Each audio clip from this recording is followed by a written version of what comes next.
Hello friends, Namrata art and craft ಚಾನೆಲ್ಗೆ ನಿಮ್ಗೆಲ್ಲರಿಗೂ ಸ್ವಾಗತ. ಇವತ್ತು ನಾನು ನಿಮಗೆ ಕರ್ಕೊಂಡು ಹೋಗ್ತಿರೋ ಪ್ಲೇಸ್ ಹೆಸರು ನಂದಿ ಬೆಟ್ಟ. ಇದ್ರ ಬಗ್ಗೆ ಸ್ವಲ್ಪ ಇಂಟ್ರೆಸ್ಟಿಂಗ್ ವಿಷಯಗಳನ್ನು ನಾವು ತಿಳಿದುಕೊಳ್ಳೋಣ.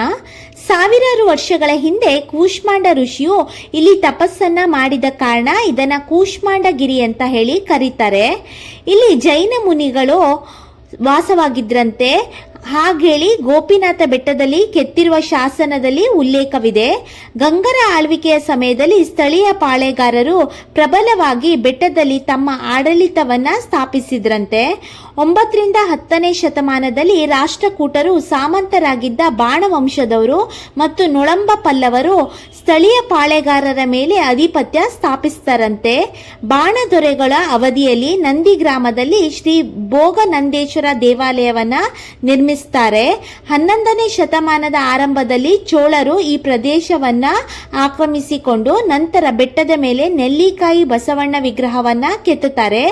ಶಿವನ ವಾಹನವಾದ ನಂದಿನ ಹೆಸರಿನಲ್ಲಿ ಬೆಟ್ಟವನ್ನ ನಂದಿ ಬೆಟ್ಟ ಅಂತ ಹೇಳಿ ಕರೀಲಿಕ್ಕೆ ಸ್ಟಾರ್ಟ್ ಮಾಡಿದ್ರು.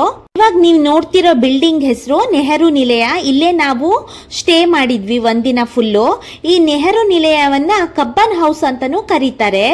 ಸರ್ ಮಾರ್ಕ್ ಕಬ್ಬನ್ KCB ಅವರು 1834ರಿಂದ 1961ರವರೆಗೆ ಮೈಸೂರು ರಾಜ್ಯದ ಕಮಿಷನರ್ ಆಗಿದ್ರಂತೆ. ಅವರು ಬೇಸಿಗೆಯ ವಾಸದ ಬಂಗಲೆಯನ್ನಾಗಿ ಇದನ್ನ ಉಪಯೋಗಿಸ್ತಿದ್ರು.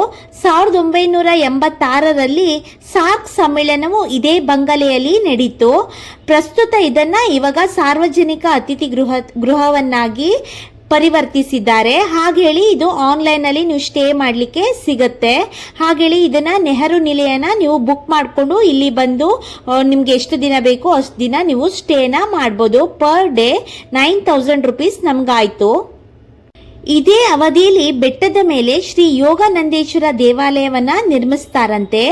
ಚೋಳರ ರಾಜರ ಪೈಕಿ ಪ್ರಮುಖವಾದ ರಾಜರೆಂದ್ರೆ ರಾಜರಾಜೇಂದ್ರ ಚೋಳ ಹಾಗೂ ಕುಲ್ಲತ್ತುಂಗ ಎಂಬ ಚೋಳರ ಹೆಸರುಗಳನ್ನು ಇಲ್ಲಿನ ಕೆತ್ತನೆಯಲ್ಲಿ ಕಾಣಬಹುದು. 11ರಿಂದ 14ನೇ ಶತಮಾನಗಳ ಅವಧಿಯಲ್ಲಿ ಆಡಳಿತ ನಡೆಸುವ ಹೊಯ್ಸಳ ಹಾಗೂ ವಿಜಯನಗರದ ಸಾಮ್ರಾಜ್ಯಗಳ ದೊರೆಗಳು ಈ ಶ್ರೀ ಭೋಗನಂದೇಶ್ವರ ಮತ್ತು ಶ್ರೀ ಯೋಗಾನಂದೇಶ್ವರ ದೇವಾಲಯಗಳ ಅಭಿವೃದ್ಧಿಗೆ ಹೆಚ್ಚಿನ ಒತ್ತನ್ನ ಕೊಡುವುದನ್ನ ನಾವು ಈ ದಾಖಲೆಗಳ ಮೂಲಕ ತಿಳಿದುಕೊಳ್ಬಹುದು. ವಿಜಯನಗರ ಸಾಮ್ರಾಜ್ಯದ ದೊರೆಗಳು ದೇವಾಲಯದ ಮಂಟಪ, ಗೋಪುರ ಪ್ರಕಾರಗಳನ್ನ ನಿರ್ಮಿಸ್ತಾರೆ. ವಿಜಯನಗರ ಸಾಮ್ರಾಜ್ಯದ ಪತನದ ನಂತರ ಸ್ಥಳೀಯ ಪಾಳೆಗಾರರು ಬೆಟ್ಟದ ಮೇಲೆ ಸುತ್ತಲೂ ಕೋಟೆ ಗೋಡೆಯನ್ನು ನಿರ್ಮಾಣ ಮಾಡ್ತಾರೆ. ಬೆಟ್ಟದ ಮೇಲಿರುವ ಅಮೃತ ಸರೋವರವು ಈ ಅವಧಿಯಲ್ಲಿ ನಿರ್ಮಾಣವಾಗಿರಬಹುದೆಂದು ಅಂದಾಜಿಸಲಾಗಿದೆ. ಮರಾಠ ದೊರೆ ಶಿವಾಜಿಯ ಮಗನಾದ ಸಾಂಬಾಜಿಯು ಸ್ವಲ್ಪ ಕಾಲ ಬೆಟ್ಟವನ್ನ ತನ್ನ ವಶದಲ್ಲಿರಿಸಿಕೊಂಡಿದ್ದಾನೆಂದು ದೇವಾಲಯದ ಗೋಡೆಯ ಮೇಲಿರುವ ಶಾಸನದಲ್ಲಿ ಸೂಚಿಸಲಾಗಿದೆ. ಮಾಧವರಾವ್ ಪೇಶ್ವೆ ಹಾಗೂ ಇನ್ನಿತರ ಆಕ್ರಮಣಕಾರರು ಬೆಟ್ಟವನ್ನ ಆಕ್ರಮಿಸಿಕೊಳ್ಳಲು ಅನೇಕ ಬಾರಿ ಹಾಕ್ತಾರೆ. ಆದ್ರೆ ಅದನ್ನ ಭೇದಿಸಲು ಕಠಿಣವಾದ ನಂದಿ ದುರ್ಗವನ್ನ ವಶಪಡಿಸಿಕೊಳ್ಳಲು ಅವರಿಗೆ ಸಾಧ್ಯನೇ ಆಗೋದಿಲ್ಲ. 1770ರಲ್ಲಿ ನಂದಿ ದುರ್ಗವು ಮೈಸೂರಿನ ಹೈದರ್ ಅಲಿ ವಶಕ್ಕೆ ಬರುತ್ತೆ.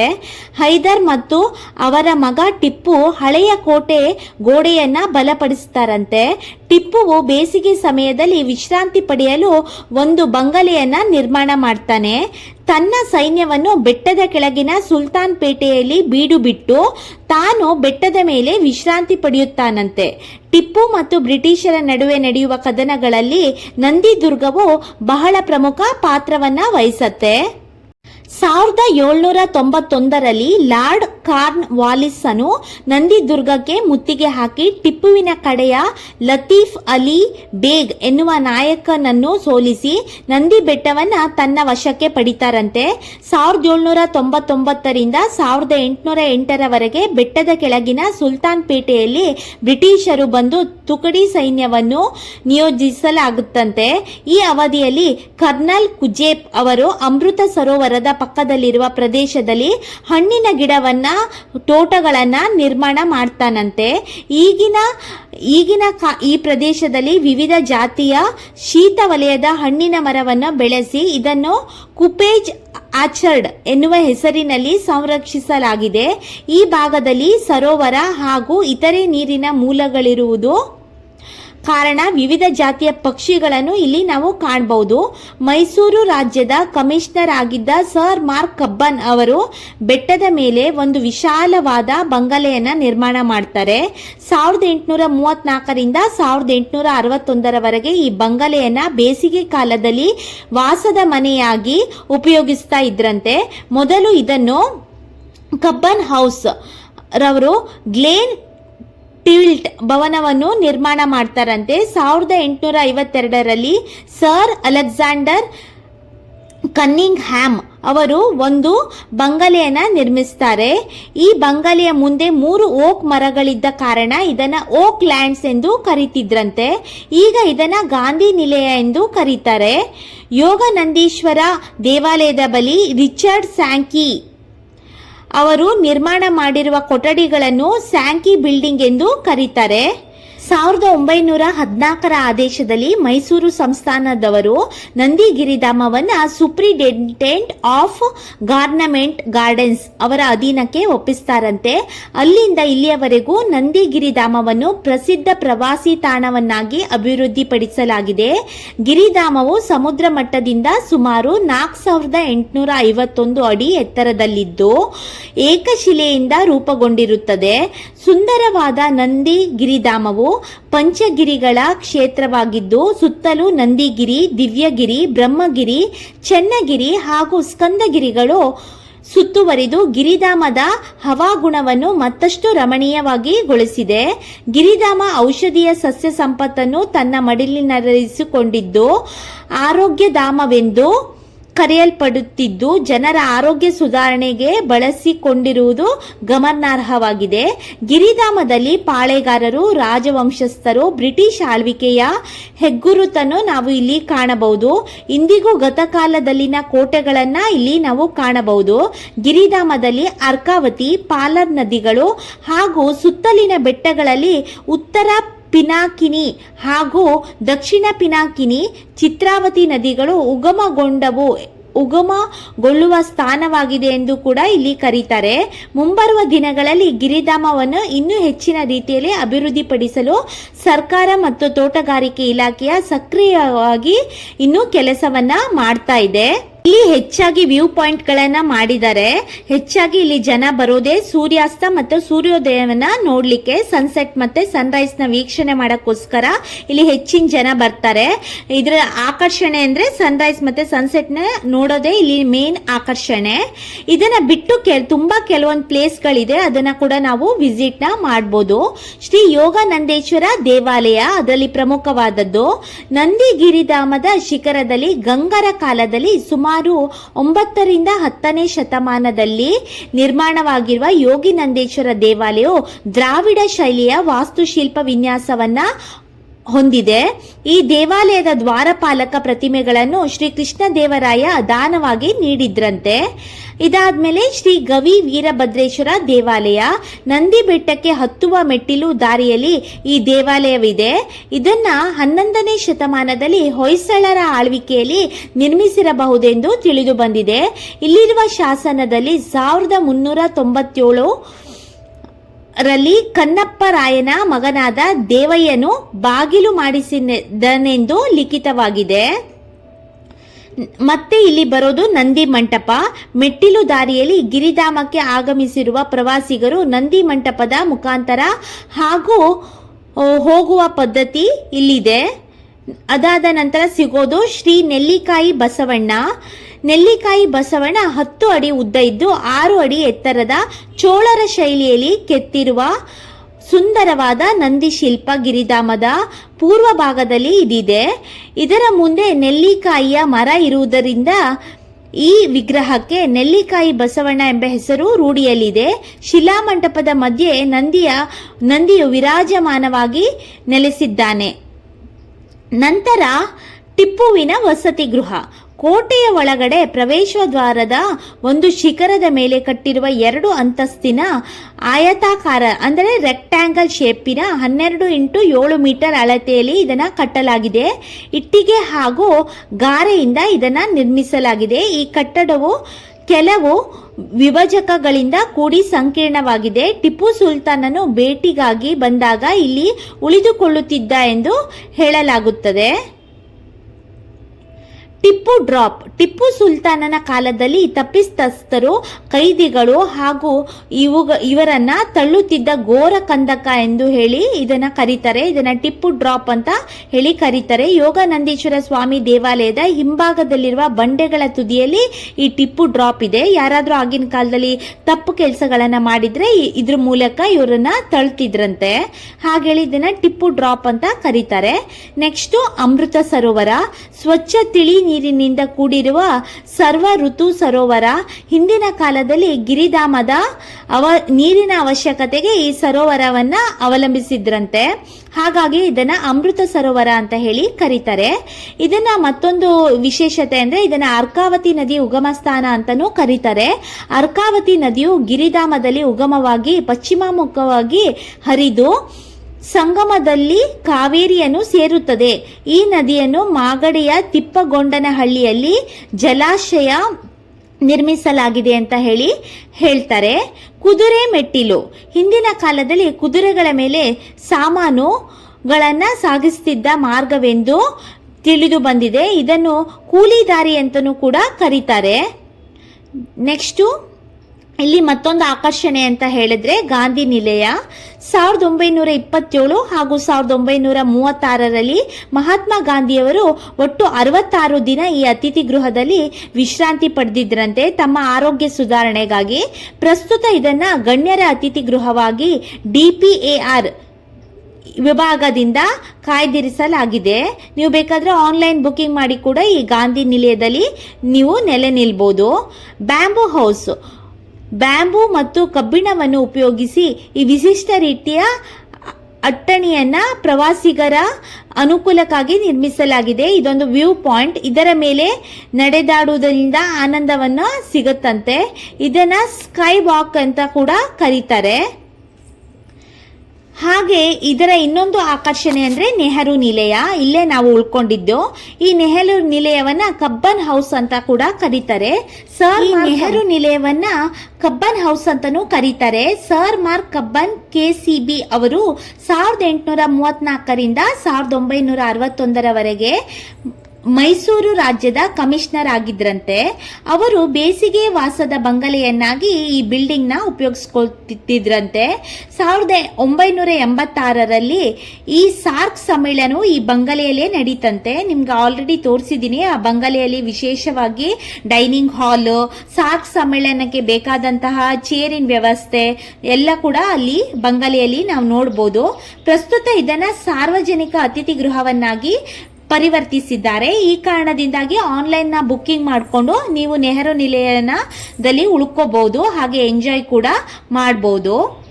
ಇವಾಗ ನೀವು ನೋಡ್ತಾ ಇರೋದು ಪಾಲರ್ ನದಿ ಉಗಮ ಸ್ಥಾನ. ಇದನ್ನ ಪೆಲ್ಲಾರ್ ನದಿ ಅಂತಾನೂ ಕೂಡ ಕರೀತಾರೆ. ಈ ಪಾಲರ್ ನದಿ ಅಂದರೆ ಕ್ಷೀರ ನದಿ ಅಂತ ಹೇಳಿ. ಈ ಪಾಲರ್ ನದಿಯು ಗಿರಿಧಾಮದಲ್ಲಿ ಉಗಮವಾಗಿ ಸೌತ್ ಡೈರೆಕ್ಷನ್ ನಲ್ಲಿ ಹರಿದು ತಮಿಳುನಾಡಿನಲ್ಲಿರುವಂತಹ ಕಾವೇರಿ ನದಿಗೆ ಸೇರಿಕೊಳ್ಳುತ್ತಂತೆ.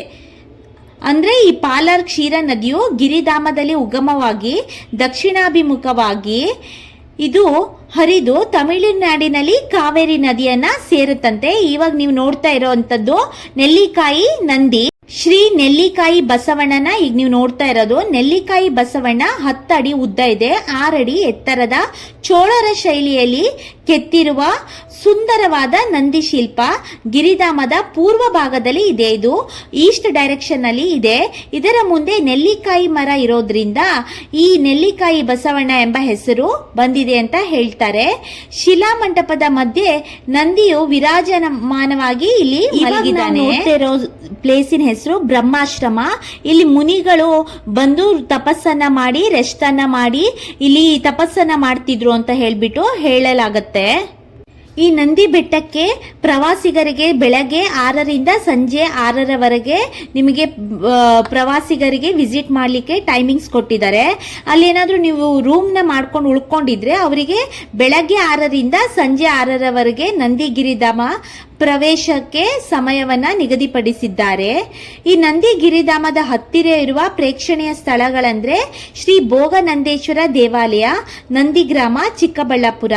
ಇನ್ನೊಂದಂದ್ರೆ ಸರ್ ಎಂ ವಿಶ್ವೇಶ್ವರಯ್ಯನವರ ಸಮಾಧಿ ಮತ್ತು ಮ್ಯೂಸಿಯಂ, ಮುದ್ದೇನಹಳ್ಳಿ. ಶ್ರೀ ಕ್ಷೇತ್ರ ಘಾಟಿ ಸುಬ್ರಹ್ಮಣ್ಯ ದೇವಾಲಯ, ದೊಡ್ಡಬಳ್ಳಾಪುರ. ಶ್ರೀ ರಂಗನಾಥ ಸ್ವಾಮಿ ದೇವಾಲಯ, ರಂಗಸ್ಥಳ, ಚಿಕ್ಕಬಳ್ಳಾಪುರ ತಾಲೂಕು. ಅಮರನಾರಾಯಣ ಸ್ವಾಮಿ ದೇವಾಲಯ, ಶ್ರೀ ಕ್ಷೇತ್ರ ಕೈವಾರ, ಚಿಂತಾಮಣಿ ತಾಲೂಕು. ಜಕ್ಕಲ ಮೂಡಗು ಜಲಾಶಯ, ಚಿಕ್ಕಬಳ್ಳಾಪುರ ತಾಲೂಕು. ಶ್ರೀನಿವಾಸ ಸಾಗರ ಜಲಾಶಯ, ಚಿಕ್ಕಬಳ್ಳಾಪುರ ತಾಲೂಕು. ಹಾಗೂ ಅವಲಬೆಟ್ಟ, ಚಿಕ್ಕಬಳ್ಳಾಪುರ ತಾಲೂಕು. ಇದು ಸುಮಾರು 35 ಕಿಲೋಮೀಟರ್ ದೂರದಲ್ಲಿದೆ. ಇದಿಷ್ಟು ನಂದಿಗಿರಿಧಾಮಕ್ಕೆ ಬಂದಾಗ ಹತ್ತಿರ ಇರುವಂತಹ ಪ್ರೇಕ್ಷಣೀಯ ಸ್ಥಳಗಳು. ನಂದಿ ಬೆಟ್ಟಕ್ಕೆ ಬಂದಾಗ ತುಂಬಾನೇ ವ್ಯೂ ಪಾಯಿಂಟ್ ಗಳನ್ನ ಮಾಡಿದ್ದಾರೆ. ಈ ಪ್ರತಿಯೊಂದು ವ್ಯೂ ಪಾಯಿಂಟ್ ಇಂದನೂ ಬೇರೆ ಬೇರೆ ತರ ಕಾಣಿಸುತ್ತೆ. ಒಂದೊಂದು ವ್ಯೂ ಪಾಯಿಂಟ್ ಇಂದನೂ ಬೇರೆ ಬೇರೆ ತರ ನಂದಿ ಬೆಟ್ಟನ ನಾವು ನೋಡಿ ಆನಂದಿಸಬಹುದು. ನಿಮಗೆ ಸಾಧ್ಯವಾದಷ್ಟು ಎಲ್ಲಾ ವ್ಯೂ ಪಾಯಿಂಟ್ಗಳನ್ನ ವಿಸಿಟ್ ಮಾಡಿ ಬೇರೆ ಬೇರೆ ವ್ಯೂನ ವೀಕ್ಷಣೆಯನ್ನ ಮಾಡೋದನ್ನ ದಯವಿಟ್ಟು ಮರಿಬೇಡಿ. ಈ ನಂದಿಗಿರಿಧಾಮಕ್ಕೆ ನೀವೇನಾದ್ರೂ ಬಸ್ ಮೂಲಕ ಬರೋದಾದ್ರೆ ಚಿಕ್ಕಬಳ್ಳಾಪುರದಿಂದ ನಂದಿಗಿರಿಧಾಮಕ್ಕೆ ಬೆಳಗ್ಗೆ 8 ಗಂಟೆಗೆ ಮತ್ತು ಬೆಳಗ್ಗೆ 10 ಗಂಟೆಗೆ ಬಸ್ಸಿನ ವ್ಯವಸ್ಥೆ ಇದೆ. ಮಧ್ಯಾಹ್ನ ಆದ್ರೆ 12 ಗಂಟೆಗೆ, ಮಧ್ಯಾಹ್ನ 12:30 ಗಂಟೆಗೆ, ಸಂಜೆ 4:30 ಗಂಟೆಗೆ ಮತ್ತೆ ಸಂಜೆ 5:45 ಗಂಟೆಗೆ ನಿಮಗೆ ಚಿಕ್ಕಬಳ್ಳಾಪುರದಿಂದ ನಂದಿಗಿರಿಧಾಮಕ್ಕೆ ಬಸ್ಸಿನ ವ್ಯವಸ್ಥೆ ಇದೆ. ಬೆಂಗಳೂರಿನಿಂದ ನಂದಿಗಿರಿಧಾಮಕ್ಕೆ ಬೆಳಗ್ಗೆ 8:30 ಗಂಟೆಗೆ ದೊಡ್ಡಬಳ್ಳಾಪುರ ಮಾರ್ಗವಾಗಿ ಬಸ್ನ ವ್ಯವಸ್ಥೆ ಇದೆ. ದೊಡ್ಡಬಳ್ಳಾಪುರದಿಂದ ನಂದಿಗಿರಿಧಾಮಕ್ಕಾದ್ರೆ ಮಧ್ಯಾಹ್ನ 3:30 ಗಂಟೆಗೆ ಬಸ್ಸಿನ ವ್ಯವಸ್ಥೆ ಇದೆ. ನಂದಿಗಿರಿಧಾಮದಿಂದ ಚಿಕ್ಕಬಳ್ಳಾಪುರಕ್ಕೆ ಬೆಳಗ್ಗೆ 9 ಗಂಟೆಯಿಂದ ಬೆಳಗ್ಗೆ 11 ಗಂಟೆಗೆ ಬಸ್ನ ವ್ಯವಸ್ಥೆ ಇದೆ. ಮಧ್ಯಾಹ್ನ 1:30 ಗಂಟೆಗೆ ಹಾಗೆ ಮಧ್ಯಾಹ್ನ 3:30 ಗಂಟೆಗೆ ಬಸ್ಸಿನ ವ್ಯವಸ್ಥೆ ಇದೆ. ಸಂಜೆ ಆದ್ರೆ 5:30 ಗಂಟೆಗೆ ಒಂದು ಬಸ್ ಇದೆ. ಹಾಗೆ ಸಂಜೆ 6:45 ಗಂಟೆಗೆ ಒಂದು ಬಸ್ಸಿನ ವ್ಯವಸ್ಥೆ ಇದೆ. ನಂದಿಗಿರಿಧಾಮದಿಂದ ದೊಡ್ಡಬಳ್ಳಾಪುರಕ್ಕಾದ್ರೆ ಬೆಳಗ್ಗೆ 10:30ಗೆ ಒಂದು ಬಸ್ ಇದೆ. ಮತ್ತೆ ಸಂಜೆ 4:30 ಗಂಟೆಗೆ ಬಸ್ಸಿನ ವ್ಯವಸ್ಥೆ ಇದೆ. ಬೆಂಗಳೂರಿನ ಜನರಿಗೆ ವೀಕೆಂಡ್ ಎಲ್ಲಿಗೆ ಹೋಗೋಣ ಅಂತ ಕೇಳಿದ್ರೆ ಅವರ ನಾಲಿಗೆ ತುದಿಯಲ್ಲಿ ತುದಿಯಲ್ಲಿರೋ ಹೆಸರೇ ನಂದಿ ಬೆಟ್ಟ ಅಂತ ಹೇಳಿ. ವ್ಯೂಸ್ ಅಂತೂ ತುಂಬಾನೇ ಚೆನ್ನಾಗಿರತ್ತೆ ಅಂತಾನೆ ಹೇಳ್ಬೋದು. ಆದ್ರೆ ಅಲ್ಲಿ ಹೋಗಿ ನೋಡೋದು ಎಷ್ಟು ಸುಲಭದ ಮಾತಲ್ಲ. ಯಾಕಂದ್ರೆ ಬೆಳಗ್ಗೆ ಎದ್ದು ಬೆಂಗಳೂರಿನಿಂದ 60 ಕಿಲೋಮೀಟರ್ ಟ್ರಾವೆಲ್ ಮಾಡಿ ಟ್ರಾಫಿಕ್ ನಲ್ಲಿ ಸಿಕ್ಕಾಕೊಂಡು ಈ ಬೆಂಗಳೂರಿನ ಚಳಿಯಲ್ಲಿ ಅಲ್ಲಿ ಹೋಗಿ ಮುಟ್ಟೋ ತನಕ ಸಾಕ್ಬೇಕಾಗತ್ತೆ. ಸೊ ಆ ಟೆನ್ಷನ್ ಗಡಿಬಿಡಿ, ನಿದ್ದೆ ಕೆಟ್ಟು ನಿದ್ದೆಗಣ್ಣಲ್ಲಿ ಬೆಳಗಿನಲ್ಲಿ ಗಾಡಿ ಓಡಿಸೋ ಬದಲಿಗೆ ನಂದಿ ಬೆಟ್ಟದ ಮೇಲೇನೆ ರೂಮ್ ಮಾಡಿ ಬುಕ್ ಮಾಡಿಕೊಂಡು ಅಲ್ಲಿ ಉಳಿಯೋದೇ ಜಾಣ್ತನ. ಮತ್ತು ರೂಮ್ ನಲ್ಲಿ ಸ್ಟೇ ಮಾಡಿ ಬೋತ್ ಸನ್ರೈಸ್ ಸನ್ಸೆಟ್ ಅನ್ನ ನೋಡಬಹುದು, ಎಂಜಾಯ್ ಕೂಡ ಮಾಡಬಹುದು. ಕರ್ನಾಟಕ ರಾಜ್ಯ ಪ್ರವಾಸೋದ್ಯಮ ಅಭಿವೃದ್ಧಿ ವತಿಯಿಂದ ನಡೆಸೋ ಈ ರೆಸಾರ್ಟ್ ನಲ್ಲಿ ನಂದಿ ಬೆಟ್ಟದ ತುದಿಯಲ್ಲಿದೆ. ಅಂದರೆ ಸಿ ಲೆವೆಲ್ ನಿಂದ 1450 ಮೀಟರ್ಗಿಂತ ಎತ್ತರದಲ್ಲಿದೆ. ಇಲ್ಲಿನ ಪ್ರಶಾಂತವಾದ ವಾತಾವರಣ, ಶುದ್ಧ ಗಾಳಿ, ನೈಸರ್ಗಿಕ ಚಲುವಿಕೆ ಮನಸೋಲ್ಲದೆ ಇರೋರು ಯಾರೂ ಇಲ್ಲ. ನೀವು ನೋಡ್ತಾ ಇರೋದು ಶ್ರೀ ಯೋಗ ನಂದೀಶ್ವರ ಸ್ವಾಮಿ ದೇವಾಲಯ, ನಂದಿ ಬೆಟ್ಟ, ಚಿಕ್ಕಬಳ್ಳಾಪುರ ಜಿಲ್ಲೆ. ಈ ದೇವಸ್ಥಾನ ಇರೋದು ನಂದಿ ಬೆಟ್ಟದಲ್ಲೇನೆ. ಬೆಟ್ಟದ ಮೇಲೆ 1100 ವರ್ಷದಷ್ಟು ಹಳೆಯದಾದಂತಹ ಶ್ರೀ ಯೋಗ ನಂದೀಶ್ವರ ಸ್ವಾಮಿ ದೇವಾಲಯ ಇದು ಚೋಳರ ಕಾಲದಲ್ಲಿ ಕಟ್ಟಲಾಗಿದೆ. ಇದು ಪೂರ್ವಾಭಿಮುಖವಾಗಿರುವ ನಂದಿಯನ್ನ ಇಲ್ಲಿ ಪೂಜೆ ಮಾಡ್ತಾರೆ. ನಿಸರ್ಗದ ಮಧ್ಯದಲ್ಲಿ ಯೋಗ ನಂದೀಶ್ವರ ಸ್ವಾಮಿ ದೇವಾಲಯ ಇದೆ. ಇದು ಫುಲ್ ಕಲ್ಲಿನಿಂದನೇ ಮಾಡಲಾಗಿದೆ. ಈ ನಂದಿ ದೇವಸ್ಥಾನದ ಮಧ್ಯದಲ್ಲಿ ಒಂದು ಕಲ್ಯಾಣಿ ಕೂಡ ನೀವು ನೋಡಬಹುದು. ಈ ಯೋಗನಂದೇಶ್ವರ ದೇವಾಲಯವು ನಂದಿಗಿರಿಧಾಮದ ಶಿಖರದಲ್ಲಿ ಗಂಗರ ಕಾಲದಲ್ಲಿ ಸುಮಾರು 9ರಿಂದ 10ನೇ ಶತಮಾನದಲ್ಲಿ ಇವರು ಆಳ್ವಿಕೆ ನಡೆಸ್ತಾರೆ. ಇವರ ಕಾಲದಲ್ಲಿ ನಿರ್ಮಾಣವಾಗಿರುವ ಯೋಗನಂದೇಶ್ವರ ದೇವಾಲಯವು ದ್ರಾವಿಡ ಶೈಲಿಯ ವಾಸ್ತುಶಿಲ್ಪವನ್ನ ಹೊಂದಿದೆ. ಹಾಗೂ ಈ ದೇವಾಲಯದ ದ್ವಾರಪಾಲಕ ಪ್ರತಿಮೆಗಳನ್ನ ಶ್ರೀ ಕೃಷ್ಣ ದೇವರಾಯರು ಉಡುಗೊರೆಯಾಗಿ ದಾನವಾಗಿ ನೀಡಿದ್ರಂತೆ. ಈ ದೇವಸ್ಥಾನದಲ್ಲಿ ಶಿವನ ಮುಂದೆ ಈ ನಂದಿ ವಿಗ್ರಹ ಕಾಣಬಹುದು. ಇದು ಸುಮಾರು 9ರಿಂದ 10ನೇ ಶತಮಾನದ ಕಾಲದ ಒಂದು ದೇವಸ್ಥಾನ ಹಾಗೂ ಇದು ದ್ರಾವಿಡ ಶೈಲಿಯ ವಾಸ್ತುಶಿಲ್ಪದಿಂದ ಇದನ್ನ ಮಾಡಿದ್ದಾರೆ. ಈ ಬೆಟ್ಟಕ್ಕೆ ಬಂದಾಗ ಶ್ರೀ ಯೋಗಾನಂದೇಶ್ವರ ದೇವಾಲಯ, ಶ್ರೀ ಗವಿ ವೀರಭದ್ರೇಶ್ವರ ದೇವಾಲಯ, ಹಾಗೆ ಇಲ್ಲಿ ನಂದಿ ಮಂಟಪ, ಮತ್ತೆ ನೆಲ್ಲಿಕಾಯಿ ಬಸವಣ್ಣ, ಟಿಪ್ಪುವಿನ ವಸತಿ ಗೃಹ, ಟಿಪ್ಪು ಡ್ರಾಪ್, ಪಾಲರ್ ನದಿಯ ಉಗಮ ಸ್ಥಾನ, ಅಮೃತ ಸರೋವರ, ಅರ್ಕಾವತಿ ನದಿಯ ಉಗಮ ಸ್ಥಾನ, ಕುದುರೆ ಮೆಟ್ಟಿಲು, ನೆಹರು ನಿಲಯ, ಗಾಂಧಿ ನಿಲಯ, ಹಾಗೆ ಸುಮಾರು ವ್ಯೂ ಪಾಯಿಂಟ್ ಮತ್ತೆ ಬ್ಯಾಂಬೂ ಹೌಸ್ ಇವುಗಳನ್ನ ವಿಸಿಟ್ ಕೊಡೋದನ್ನ ದಯವಿಟ್ಟು ಮರಿಬೇಡಿ. ಹಾಗೆ ಇದು ಈಗ ನೀವು ನೋಡ್ತಿರೋದು ನೈಟ್ ವ್ಯೂ ಹೇಗೆ ಕಾಣಿಸುತ್ತೆ ನಂದಿ ಬೆಟ್ಟದಲ್ಲಿ ಅಂತ ಹೇಳ್ಬಿಟ್ಟು ನಾನು ವಿಡಿಯೋ ಮಾಡಿದ್ದೆ. ಇದು ನಂದಿ ಬೆಟ್ಟದಲ್ಲಿ ನೈಟ್ ವ್ಯೂ ಸಂಜೆ ಒಂದು 7 ಗಂಟೆ ಒಂದು 6 ಗಂಟೆ ನಂತರ ಈ ತರ ನಂದಿ ಬೆಟ್ಟ ತುಂಬಾ ಸುಂದರವಾಗಿ ಕಾಣಿಸುತ್ತೆ. ಇಡೀ ಬೆಂಗಳೂರು ಈ ತರ ನಂದಿ ಬೆಟ್ಟದಿಂದ ಈ ತರ ಕಾಣಿಸುತ್ತೆ ನಿಮಗೆ. ನಾವು ಎಷ್ಟೇ ವಿಡಿಯೋನ ನೋಡಲಿ ಏನೇ ಮಾಡಲಿ, ನೀವು ಇಲ್ಲಿ ಬಂದು ವಿಸಿಟ್ನ ಕೊಟ್ಟು ಇಲ್ಲಿ ಉಳ್ಕೊಂಡು ನೋಡಿದಾಗ ಸಿಗೋ ಖುಷಿನೇ ಬೇರೆ. ನಿಮ್ಮನೇಲಿ ಮಕ್ಕಳಿದ್ರಂತೂ ನೀವು ಒಂದ್ಸಲಿ ನಂದಿ ಬೆಟ್ಟಕ್ಕೆ ವಿಸಿಟ್ನ ಮಾಡೋದನ್ನು ಮರಿಬೇಡಿ. ಇದು ಚಿಕ್ಕ ಚಿಕ್ಕ ಲೈಟ್ಗಳನ್ನು ಆನ್ ಮಾಡಿರೋ ಥರ ಕಾಣಿಸುತ್ತೆ. ತುಂಬ ದೀಪ ಹಚ್ಚಿದಾರೇನೋ ಒಂದು ಫೀಲ್ಡಲ್ಲಿ ಅನ್ನೋ ಥರ ನಮಗೆ ನೈಟು ಕಾಣಿಸುತ್ತೆ. ಎಷ್ಟು ಸುಂದರವಾಗಿರುತ್ತೆ ಅಂದರೆ ಚಳಿಲಿ ಇದನ್ನ ನೋಡೋದಕ್ಕೆ 2 ಕಣ್ಣು ಸಾಲೋದಿಲ್ಲ. ಇಲ್ಲಿ ಹತ್ತಿರದಲ್ಲಿ ತುಂಬಾ ನಿಮಗೆ ಹೋಟೆಲ್ಗಳು ಸಿಗತ್ತೆ. ನಂದಿನಿ ಅಂತ ಒಂದು ಕೆಫೆ ಇದೆ, ಮತ್ತು ತುಂಬ ಹೋಟೆಲ್ಗಳು ಇರೋದ್ರಿಂದ ನಮಗೆ ಯಾವುದೇ ಥರ ಫುಡ್ಡಿಂದು ಪ್ರಾಬ್ಲಮ್ ಆಗೋದೇ ಇಲ್ಲ. ಎಲ್ಲ ಥರ ಫುಡ್ಡು, ಐಸ್ ಕ್ರೀಮ್ಸು, ಚಾಕ್ಲೇಟ್ಸು ಎಲ್ಲ ಕೂಡ ಇಲ್ಲಿ ಸಿಗತ್ತೆ. ಇವಾಗ ನೀವು ಇಲ್ಲಿ ಹತ್ತಿರದಲ್ಲೇ ನೋಡ್ಬೋದು, ಇದು ನಂದಿನಿ ಅಂತ ಹೇಳಿಬಿಟ್ಟು ಒಂದು ಚಿಕ್ಕ ಹೋಟೆಲ್ ಇದೆ. ಅಲ್ಲಿ ನಿಮಗೆ ಕಾಫಿ, ಟೀ ಮತ್ತು ಐಸ್ ಕ್ರೀಮ್ಗಳು ಎಲ್ಲ ಇಲ್ಲಿ ಸಿಗತ್ತೆ. ಎಲ್ಲ ಥರ ಐಸ್ ಕ್ರೀಮು ಕೂಡ ಈ ಬೆಟ್ಟದ ಮೇಲೆ ಸಿಗತ್ತೆ. ಮತ್ತು ತುಂಬ ಕೆಫೆ ಮತ್ತು ತುಂಬ ಹೋಟೆಲ್ಗಳಿದೆ. ನಾನ್ ವೆಜ್, ವೆಜ್ ಎಲ್ಲ ಊಟಗಳು ಕೂಡ ನಿಮಗೆ ಸಿಗತ್ತೆ. ಲೈಫಲ್ಲಿ ಒಂದ್ಸಲಿ ಅವರು ಬೆಂಗಳೂರು ಅಥವಾ ಬೆಂಗಳೂರು ಹತ್ತಿರದಲ್ಲಿರಲಿ ಅಥವಾ ಯಾವುದೇ ಪ್ಲೇಸಲ್ಲಿರಲಿ, ನೀವು ನಂದಿ ಹಿಲ್ಲಿಗೆ ಒಂದ್ಸಲಿ ಲೈಫಲ್ಲಿ ಬರಲೇಬೇಕು, ವಿಸಿಟ್ನ ಮಾಡಲೇಬೇಕು. ಇಲ್ಲಿ ನಂದಿ ಬೆಟ್ಟ ಅಷ್ಟೇ ಅಲ್ಲ, ಸನ್ಸೆಟ್ ಸನ್ರೈಸ್ ಅಷ್ಟೇ ಅಲ್ಲ, ತುಂಬ ಪ್ಲೇಸ್ಗಳನ್ನು ನೀವು ಇಲ್ಲಿ ಬಂದರೆ ನೋಡ್ಬೋದು. ನಿಮಗೆಲ್ಲ ಈ ಮಾಹಿತಿಗಳೇನಾದರೂ ಇಷ್ಟ ಆದರೆ ದಯವಿಟ್ಟು ಪ್ಲೀಸ್ ಲೈಕ್ ಮಾಡಿ, ಶೇರ್ ಮಾಡಿ, ಸಬ್ಸ್ಕ್ರೈಬ್ ಮಾಡಿ, ಬೆಲ್ ಐಕಾನನ್ನು ಪ್ರೆಸ್ ಮಾಡೋದನ್ನು ದಯವಿಟ್ಟು ಮರಿಬೇಡಿ. ಮತ್ತು ನೀವು ಮತ್ತು ನಿಮ್ಮ ಫ್ರೆಂಡ್ಸ್ ಜೊತೆಗೆ ನಿಮ್ಮ ಫ್ಯಾಮಿಲಿಯೊಂದಿಗೆ ನಂದಿ ಬೆಟ್ಟಕ್ಕೆ ವಿಸಿಟ್ ಮಾಡೋದನ್ನು ಕೂಡ ನೀವು ಮರಿಬೇಡಿ. ಇಲ್ಲಿ ಎಲ್ಲ ಥರ ಫುಡ್ಗಳು ನಿಮಗೆ ಸಿಗೋದ್ರಿಂದ ನಿಮಗೆ ಫುಡ್ ಬಗ್ಗೆ ಆಗಲಿ ಉಳ್ಕೊಳ್ಳೋದ್ರ ಬಗ್ಗೆ ಆಗಲಿ ಯಾವತ್ತೂ ಚಿಂತೆನ ಮಾಡಬೇಡಿ. ನಂದಿ ಬೆಟ್ಟಕ್ಕೆ ಬಂದು ಇಲ್ಲಿನ ಸನ್ಸೆಟ್ ಮತ್ತು ಸನ್ರೈಸನ್ನು ನೋಡೋದನ್ನು ದಯವಿಟ್ಟು ಮರಿಬೇಡಿ. Thank you.